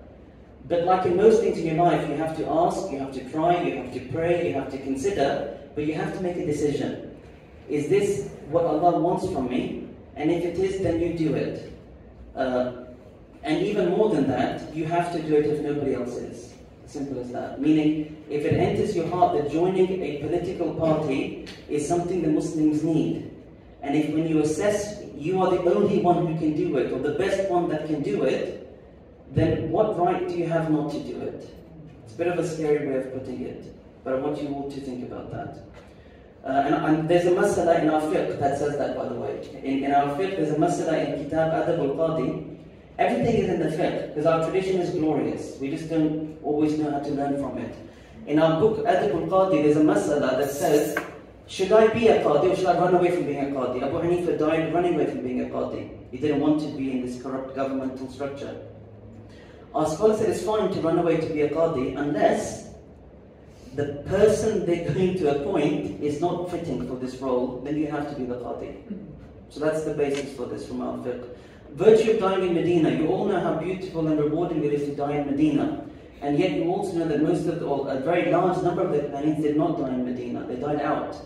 Why is that? Because they died building Medina. And to die building Medina is not a small and insignificant task. You all can die building Medina. You all can die mujahideen fi sabilillah. All that is just twisting something in your perspective. Giving yourself a roadmap and moving. We all have this. The virtue of the blessings of Allah not absent from us. So I will leave it there. As an image of Medina, what's so incredible about this is everything I've shared about the institutions, the history, the honor, the justice, it all took place in the Medina of our Prophet ﷺ, which is exactly where the mosque is. The mosque, our scholars say, is the entire city of Medina at the time of our Prophet ﷺ, meaning when it expanded, it covered all of Medina. And it's amazing that this system, this justice, this clarity, this light, all took place in that very short space, geographical space. And it's a beautiful thing that Allah destined for that space to become a sanctuary, where if you pray in it, it's like praying hundreds of prayers somewhere else. And it's the place where these people sweated, and they died, and they married, and they divorced. They lived this. And our only job is to spread the light of this place. That's all I wanted to share. Allah barak feekum. I don't know if I should ask them questions or ask questions. It's about 10, 20, 50 minutes. 10, 15 minutes. Tell me about Qada in South Africa very briefly. Give me the mic, I'll share one story with you. Jazakallah khair, Shaykh, Dr. Sohail, for a beautiful presentation. I just want to share one story about the importance of the Qada system. There's also the history of South Africa. Right? Muslims have been here as a minority for a very long time. How did we survive the 1800s? It's a very fascinating story. In the 1800s, South Africa was a British colony. And there were workers here from Malaysia and India, Shafis and Hanifis. So they start disputing with each other about whether Jummah is valid behind the usual disputes, right? So how do they solve it? They write a letter to the Ottoman Empire saying, send us a Qadi to judge between us and to handle our problems. The Ottoman Empire sent a man by the name of Abu Bakr Effendi. There's research about him. Amazing story. Abu Bakr Effendi, rahimahullah, he's appointed as the Qadi of South Africa by the Ottoman Empire with the blessings of the British Empire to come and serve as the Qadi in South Africa. And under his leadership, a lot of these problems were resolved. The Shafis and Hanafis lived together side by side, they worked together side by side. That system continued right till the Ottoman Empire fell apart. After the Ottoman Empire fell apart, there was a period where there wasn't really much happening here in terms of any type of Qada system. But in the past 50 to 60 years, our ulama have set up the Jamiat al-Ulama system. And they do serve as a proto-Qadi. It's not an official Qadi, but they do the work of the Qadi. They do annulments, they do the divorces, they handle marital disputes, business disputes. But it's not an official position, but that's enforceable. That's the thing. Easily, sometimes, for example, a man and his wife might have a dispute. One wants to go to the Jamiat to resolve it, otherwise, oh, that guy is a Deobandi, I'm not taking his fatwa, or he's a Barevi, I'm not taking his fatwa. So we don't have the government able to enforce it. So the system is there. It has a different name, a different label, the system is there. But it's not as enforceable as it would be if we had the government. So that's where we are. We do have some kind of system, but we need ways to make it more legitimate, I would say. That's brilliant. So what do you feel is the next frontier for Muslims in South Africa in terms of taking the community to the next level? We've seen the skeleton of that. So in your mind, or in your mind first and anybody else, what's the next frontier? The next level for us? Sheikh's asking me what's the next level. I was hoping you'd be able to tell us. I've come to learn as well.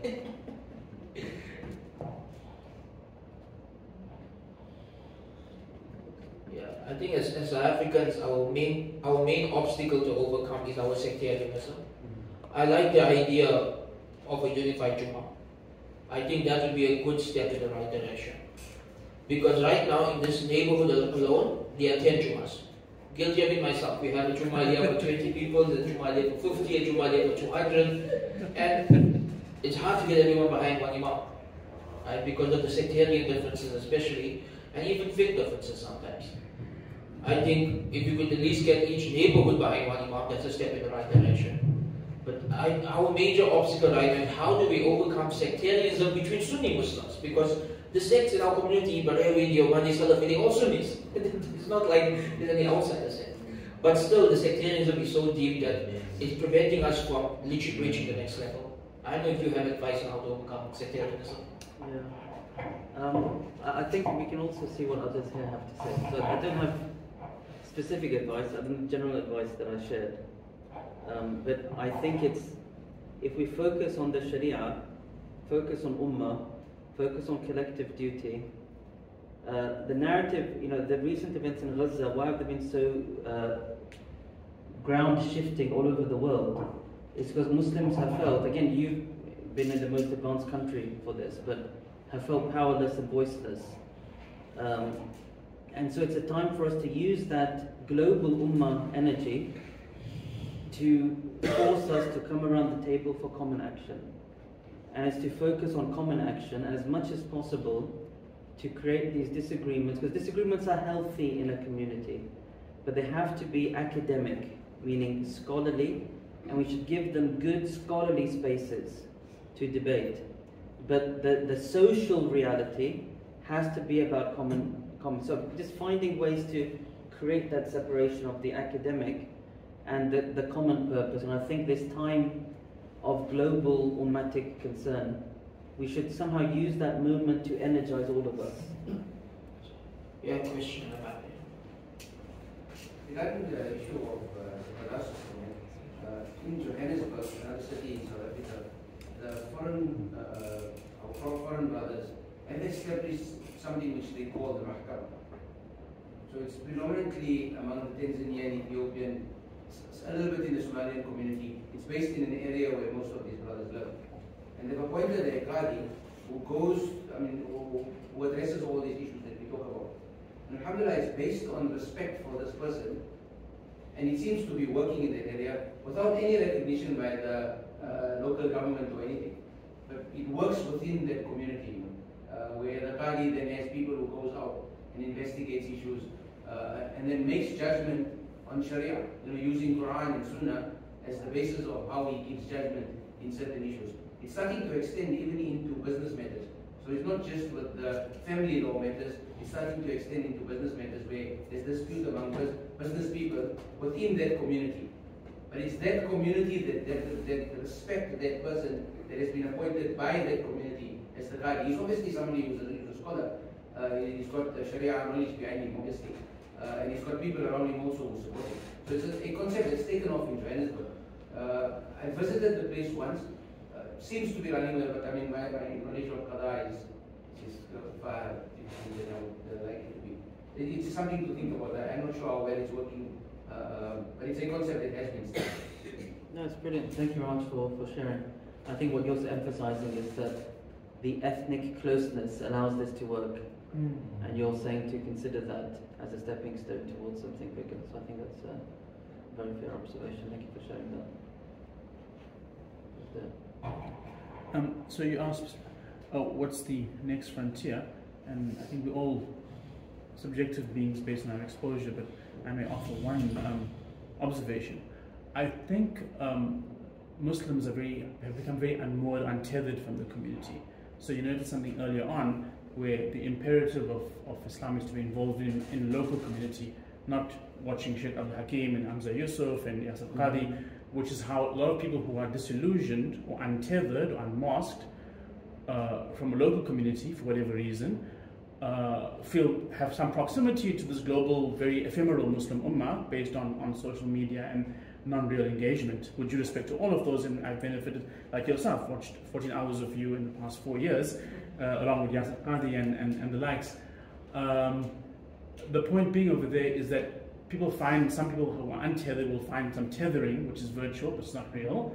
and some are just completely untethered even locally for whatever bunch of reasons. We could speculate on that, and I have some views on that.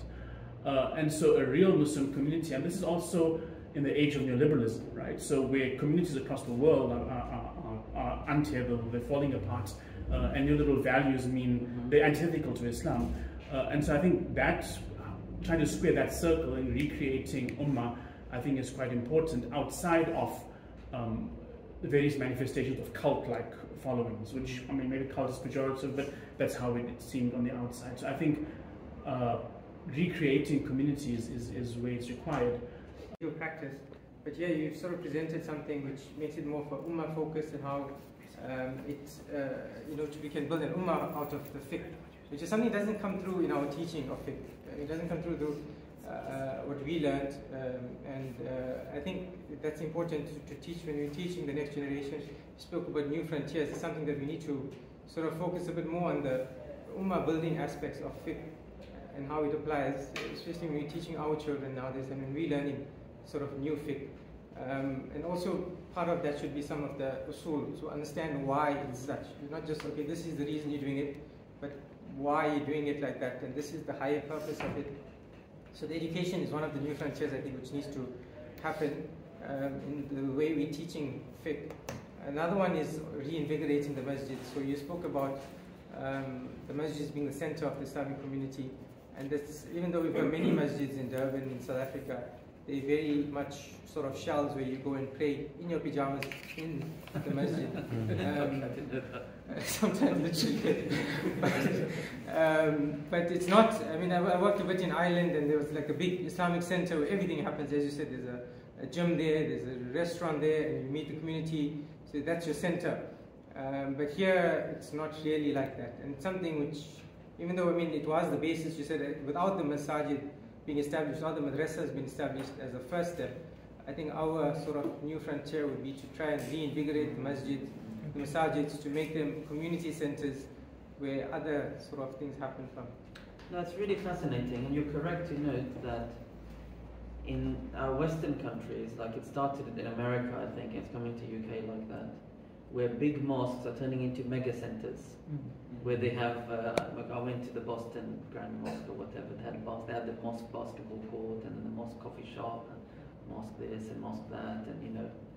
So definitely this movement to mosque as community center is happening in many parts.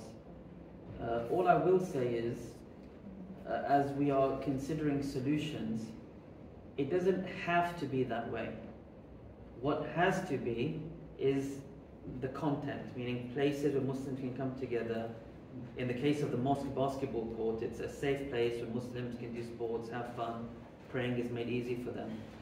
But it might, like I said, I just want you to feel free to imagine, not necessarily what the new trend in America is, you know, as long as we can have centers. Like again, in the old Islamic world, things grew out of the mosque, meaning mosques had praying spaces, but you started doing stuff, then you built institutions, like I said, whether it was for the dhikr or the feeding or the studying or so on. So the mosque could give birth to institutions. So all I'll say is, we need to increasingly build those centers that see to the needs of our community, attaching them to mosques, so it's a mosque complex. I think there's a lot of merit in that, because it makes the mosque relevant, it makes prayer easy, and when you attach basketball to the mosque, then you're allowing our children to pray with each other. You know, you're building friendships within our families. If you made them separate, it'll be harder. So I think the idea of the great mosque complex, yeah, I see a lot of merit in it, but it's not the only way to do it. You could build them all separately. As long as you facilitate places of prayer in your basketball or youth center or whatever it might be. But you're correct, that's the way that this is going. Yeah, Mosque Plus is what somebody used recently.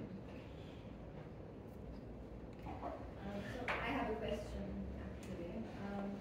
Perhaps this is a bit of my subjective experience, but I feel that there's been a lot of this move from a lot of people towards an interest in off-grid living. Interest in off-grid living, yeah? Off-grid living, yeah, farm life, etc. And it's not entirely like individualistic or escapism, as a lot of people may feel. A lot of the time it's people feeling that, you know, I want to raise my child, or I want to grow my family in a way that's more organic, or, you know, away from the fitna city, etc. So I'm curious to know, does Shaykh feel that does this bypass our responsibility towards the Madinah and building the Madinah in the city?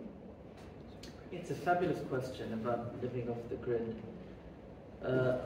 I want to answer this in a balanced way and say no, it does not appear to bypass the responsibility. And the reason for that is that in the time of our Prophet ﷺ, there were many mini settlements all around Medina. They were not told stop where you are and come to Medina.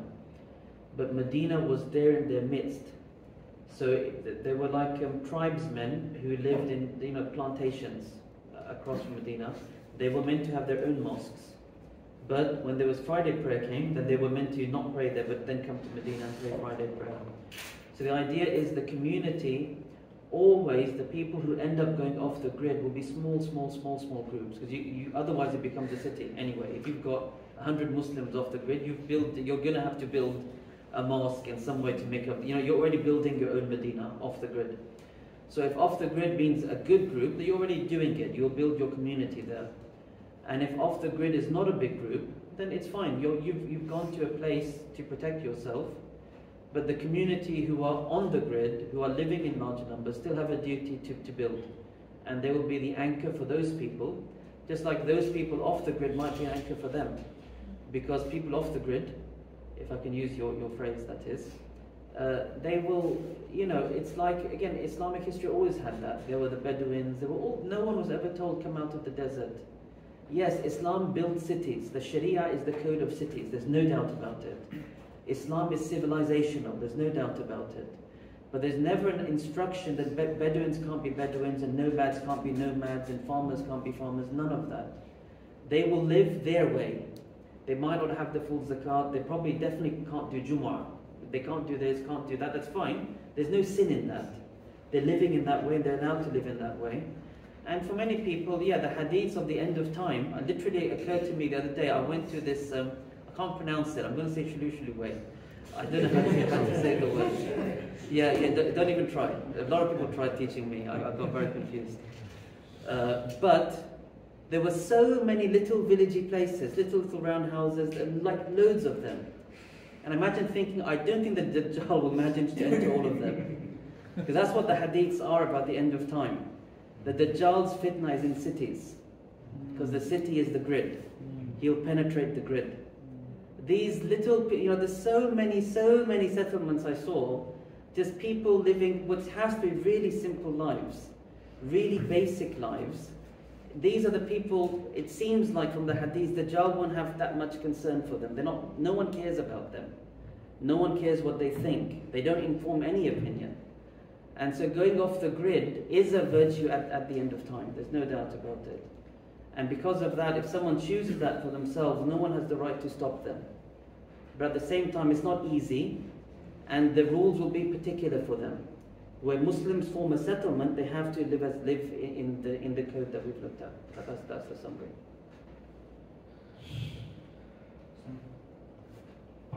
Time for more questions. I have all night. I've got nothing to do afterwards. A comment to add to that. Is that true? I've got nothing to do? I've got my managers are here, but I think I've got nothing to do. We have a supper today. Sorry, we have a supper. What time is it, the supper? Whenever we're done. There you go. People, the need to isolate, apart from it being towards the end of time, is the fact that we no longer have the protection of the Medina. The protection that the Medina provides. And if we focus on that, I think it will also create the safety for less people to want to escape. Correct. Because right now people feel they can't control their kids, they can't do their education, they're going to lose their iman, etc., etc. If we build nice communities, people will want to move. You know what's so mind-boggling? I had a friend who lived in the UAE. I hope he sees, I don't know, is this being recorded by any chance? If it is, I want him to see it. I always make fun of him. He lived in the UAE, and for the sake of his children to learn deen, he travelled to Canada. This makes no sense whatsoever. But it's real. Why is it real? Because in Toronto there's a neighborhood and there's a nice Islamic school and he knows the teacher there, and The kids are doing really well, and it's a pocket of safety. In Dubai, where you're lost in the metropolis, no one cares about you, and it's just materialism and so on. So however insane it sounds, yeah, people in America are doing hijrah to Dallas. It sounds so mad. Dallas was a show my mum used to watch when I was a kid. It wasn't all about pious things as well. Now Dallas is a place you go to protect your deen. It's really strange. It's full of Islamic institutions. So all I'll say is, yeah, you can make safety in the strangest of places, and they'll leave the cities and they'll leave the countryside because they found safety in the community. It's completely correct. Yeah, about the zakat, there was a gentleman here, not sure if he was from the UK or from Bangladesh, and he was actually speaking about masjid1.com. His name is Abdul Bari.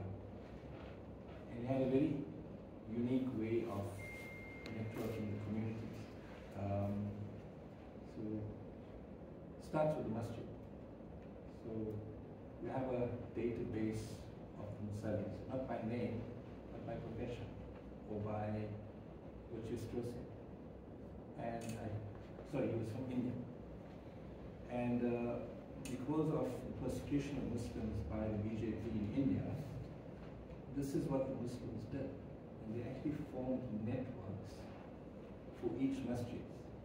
And they linked up needs and wants between masjids. And I don't think that's an answer here locally, firstly. Because there's always a person that needs, who doesn't have a job or who needs a skill set, and that skill set's found by a Muslim. But we don't know each other. We know each other by name. We come for Salah, but we really don't know each other. So this is what he's actually built up in India. There's a huge network in India. That's the first matter. About the zakat matter as well. And I thought about the term tithes, and I know it's not a very good example. Tithes that you give in church.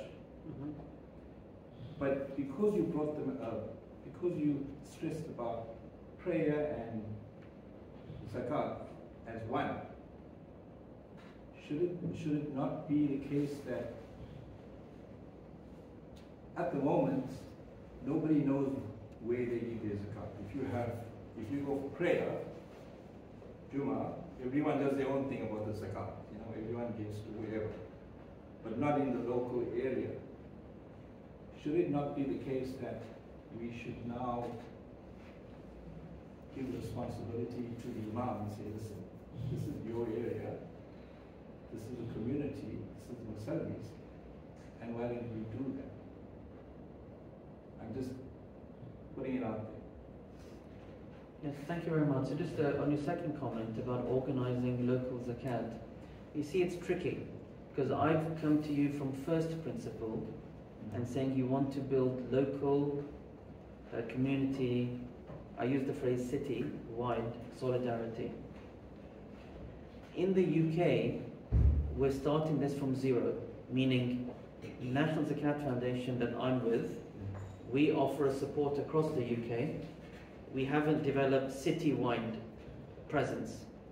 So we're starting from zero in terms of the real local within cities. That real local, we're doing it with mosques, and we're finding a way to empower those mosques. All I will say is that ideally, if we can build up, you see, what you've seen from my map is the more unifying structures we can build, we should support them. And so what I will say is, you here, I visited today a Sanzaf office, and I know there are other very large bodies who are trying to coordinate zakat. So what I would recommend is to find a way to get their, first of all, if there's many big players, is there a way to bring them on an umbrella? That would be useful if anyone's able to achieve that, because you'd be an incredibly powerful bloc. If you imagine all Muslim zakat in South Africa is pooled in a unified way, you'll be one of the most powerful players. That's what this is. It's strong local investment in your community. That's the first thing. And then if you can get them to support localized regional projects, which I think some of them have, but it's trying to fix that, that would be the strongest thing. As for them taking it into the individual mosque, people do that anyway, but I don't consider that the system that I've been talking about. The reason why you can't call it a system is because where this normally happens, it happens under the table, meaning for people, which is fine, under the table doesn't mean it's illegal, but just that there's no recording of it. It's just we have an imam, we trust him, we know him, we say, Imam, here's my money, just give it to somebody. And want to give it to trust, that's absolutely fine, halal, it's absolutely good, because in zakat, the individual can give it directly, they don't have to give through an agency. When I said build the system, it's exactly like prayer. The individual can pray at home, the community must have a mosque. Similarly in zakat, the individual can give hand to hand, but we need to have a system in place so that the zakat is protected. So people who go to the imam, it's as if they're doing it by themselves. Because there's no recording, there's no system. Big businessmen won't go to the imam. If my zakat is like £50,000, some big businessmen, they got huge zakat. They wouldn't just put it into the imam's pocket, £50,000. They would never do that. So you can see the thing that happens informally is normally a small zakat in small communities, which is absolutely fine. It's happening all over the planet, but it's not the system, which is structured, representative, organized, powerful, and gives sight. So I'd say that we can continue the imam side of things, but I would say let's try and strengthen already your institutions that are here. And maybe you can think about, maybe inform me now amongst yourselves, what's the next step? What's the next frontier for your local institutions? Already I think we're in quite a good place. Okay, we'll take one last question. Ideally from someone who hasn't asked yet. Everyone hands up, but people haven't asked yet. Brother in the back has an envelope. How about we do all of them quickly? Okay, all three of you can ask your questions. And I'll just give a summary response. Okay, Salam. So, I think you alluded to the government. If you have an Islamic government, then it's easy to bring, or they have to come to that mosque and come and pray in the mosque together in Jama'ah. In our minorities, in the UK and like here in South Africa, we split, majority of our split is on ideological things. So that's why in this area that we live in, we've got over 10, 12 masjids, that's all built on ideological beliefs. And we need to find some system, whether it be zakat or salat or some common, that everybody can come under that one banner. So, La ilaha illallah Muhammad Rasulullah. This guy. Leave all your schools of thought, ideologies, and come to that. What is it for the Quran is talking about? And start from there. So you need a unifying factor, and especially in the minority. That's our, I would say, our biggest hurdle. You can't get like-minded individuals or people with ideologies that follow a sheikh will not come in. They won't accept the concept. And so that will be the first biggest hurdle that you need to get past. And I think even in terms of zakat, Samzah collects 10% of the zakat of the community, of the Muslim transaction that happens. So the 90%, and they're doing a good job with it because they're transparent. And the other is, we don't know where it's going to. A lot of it going out of the country. It's not looking after our locals. So when we come together as one, or as one ideology or do your part, then we can start having this institution, or many institutions, Imam Development, Samzah, and Jamiyats all get together. We don't have to agree with each other, but say how much you have, and this is what we have, this is what, and this is where the need of the community. Start. I don't know if it's a problem in the UK, we have similar ideological sectarianism. That's our, so that's that we need to find out how do you cross that bridge. So, thank you very much. we'll take all questions. The issue of zakat, I mean, it's a very sensitive issue. It's been debated for a long time about where zakat should be distributed. And you're talking about building these communities, protect themselves and so on. Now, in South Africa, we have a fairly large proportion of Muslims who are struggling to make ends meet, very large proportion. And so there are a lot of, particularly for instance, who can't go to university, they don't have the funds. And they, I think the current institutions can't help all of them, they help some of them and so on. At the same time, there's also been criticism, of course on one side it's been from the black Muslims that they're not being empowered. That's a different issue. But even among the Malay and Indian Muslims themselves, the criticism is that a lot of the zakat is going outside. So what they're saying is, while there's so much of poverty in this country, so much of need, why is a very large proportion of zakat going to outside of the country? Should it be used here in the country to build the communities, to ensure that we don't eradicate it, is reduce poverty, to ensure that our children have enough to be educated and so on and so on. So I don't know how this is a very sensitive issue in South Africa at the moment. Nobody's come up with a solution, but the debate continues. The solution of local versus international. Okay, comment on that, the last one. So it sort of follows on to the differences. I was actually reading your paper on early Hanifism, theory of early Hanifism, and something you spoke about regarding the theory of language and how it's used in usul to set the scope and the constraints which not we, but the scholars interface with the legal framework. It sort of struck me that as lay people, many people I've interacted with, it's as if the internal monologue is sort of compromised. They're running under a different language. Like if I'm speaking to somebody, as you said, from Dallas, surprisingly I could find that more commonality and a better grounding in Islam than somebody from Pakistan. Somebody who's grown up in a Muslim country. We need to win the language of the inner monologues before we can come together and overcome sectarian issues. That is the thing that we really need to figure out how to do. Thank you very much. Really, really interesting contributions. And I think all of you are saying very similar things. It's just at the heart of it, the Sharia wants us to do.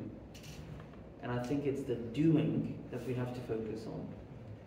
And it's the doing which will necessarily require from us to create common causes that we can do together on. Beyond that, the fact that in a small space you might have 10 mosques, that in and of itself is not a problem at all.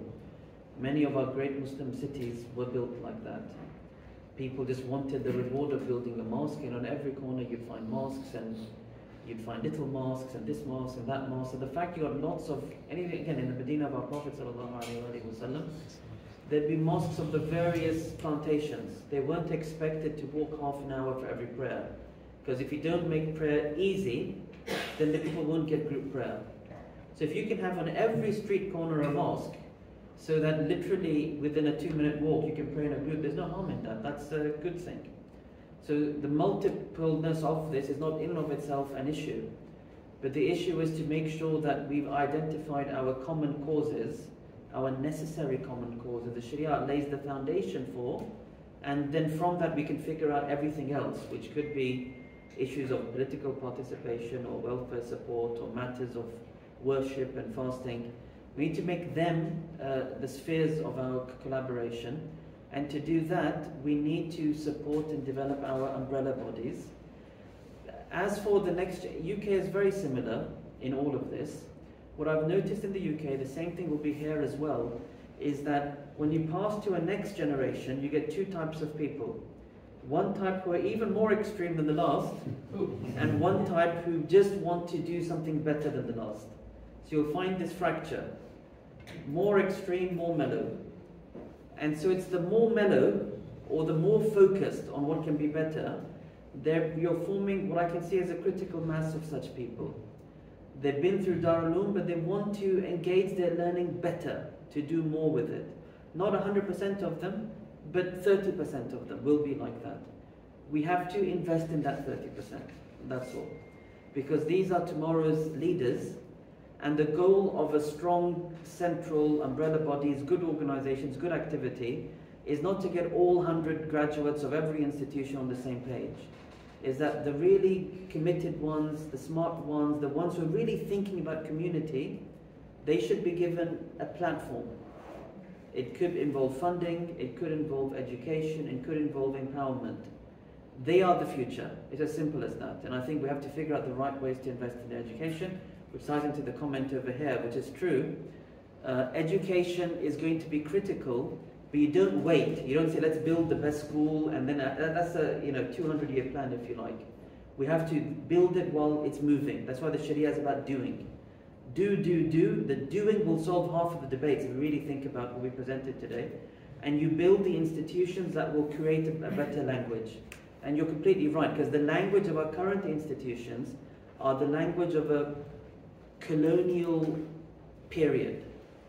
Schools like Darul Uloom Deoband were created to protect Islam from the colonizers. That was a very important moment, but right now we are not in British India, and we are not now in the midst of that kind of colonizing. And so the goal is not to throw it all away. The goal is to understand what you've called language. How can we learn from the very same tradition of our great history in a way where the language empowers us to act according to what it's asking us to do? So you're right, it's reprogramming the language, because that's what's needed. So our future institutions, it'll be easier for people to come around the table because they didn't learn their tradition through this overly protective space, which is part of that language thing. And the debate on national versus international in zakat, it's going to keep happening. What I'd like to say is that what we should stress, and you guys are again far ahead of probably any other country I can think of in our Muslim minority base, far ahead. In countries like the UK, spending zakat in the UK, it's been an uphill struggle to talk about it because so much of the money goes overseas. There's a reason for that. The immigrant community, families are back home, etc., etc. But right now the challenge is just build up that interest. And people are growing who understand the importance of the local. I don't think it's correct to set it up as an opposition. Don't go overseas, only go local. Because our fiqh on the boundary has very healthy debates. If people are in greater need overseas, then it's fine. Or if it's your family overseas, then it's fine. So we should stress is the duty of building the system here. If you build it here, people will see the need and then naturally give it. What I've noticed here, I'm trying to figure out the way people are living. So over here, maybe the black community is seen as a poor community, so you have visible poverty. But I'm pretty sure in your non-black Muslim community, people are struggling. You're not seeing it yet. Blacks are poor, the others are not poor. Again, I'm speaking my own language. I've not lived here long enough to know that. In the UK, we don't have a particular group that we can all identify as poor like that. We only have Muslims in the West aren't in need. It's a welfare state. So you're kind of educating people about local needs, and there's lots of them. Similarly here, there'll be lots of need people haven't even started recognizing yet. So as you build the system, naturally people will give more, which is what's happened here. But I don't think the goal is to fight the international. There is a scope and space for that. But it's just to build something here that works. And over time, people will apportion, which you've already done. I think you guys are leading on. But in our country, it's a very long debate. And it's building something that works. Jazakumullah khairan. It's an absolute honor and pleasure to be with you all today. May Allah bless you all and benefit all of us. Share a big presentation and everyone for the interactions. I know our inquisitive community and your excellent discussion should go on all night, but it's late, it's already 9 p.m. and we need to close off now. So Shaykh, if you can give us a closing dua, inshallah. One more question. الحمد لله رب العالمين. يا ربنا لك الحمد كما ينبغي لجلال وجهك ولعظيم سلطانك. سبحانك لا نحصي ثناء عليك أنت كما أثنيت على نفسك. اللهم صل وسلم وبارك على سيدنا محمد وعلى آله وصحبه أجمعين. اللهم إنا نسألك الثبات في الأمر والعزيمة على الرشد. اللهم إنا نسألك شكر نعمتك وحسن عبادتك. اللهم إنا نسألك قلبا سليما ولسانا صادقا. اللهم إنا نسألك من فعلا اللهم إنا نستغفرك لما تعلم إنك أنت عالم الغيوب. اللهم إنا نسألك فعل الخيرات وترك المنكرات وحب المساكين وأن تغفر لنا وترحمنا. وإذا أردت بقوم فتنة فاقبضنا إليك غير مفتونين. اللهم إنا نسألك حبك وحب من يحبك وحب عمل يبلغنا حبك. ربنا آتنا في الدنيا حسنة وفي الآخرة حسنة وقنا عذاب النار. اللهم يا مقلب القلوب ثبت قلوبنا على دينك. اللهم يا مصرف القلوب صرف قلوبنا إلى طاعتك. ربنا لا تزغ قلوبنا بعد إذ هديتنا وهب لنا من لدنك رحمة إنك أنت الوهاب. اللهم أصلح أمة محمد صلى الله عليه وسلم. اللهم فرج عن أمة محمد صلى الله عليه وسلم. اللهم انصر أمة محمد صلى الله عليه وسلم. Allah bless all those who are gathered here, bless them in their families, in their children, in their wealth, in their homes, in their work, in their lives. Oh Allah subhanahu wa ta'ala, make this city a thriving model from the cities in which the Ummah of your Prophet sallallahu alaihi wasallam has settled. Bless them in their mosques and in their schools and in their centers. Bless them in their zakat and in their qada. Oh Allah, inspire them to create a model that the whole world is going to follow, and to give them the reward of all that will come after them. Oh Allah, unite all of our hearts and give us the blessing to stand as one, and no one can bring their hearts together except you to bring our hearts together. Wa sallallahu ta'ala ala Sayyidina Muhammad wa ala alihi wa sahbihi ajma'in. Alhamdulillah.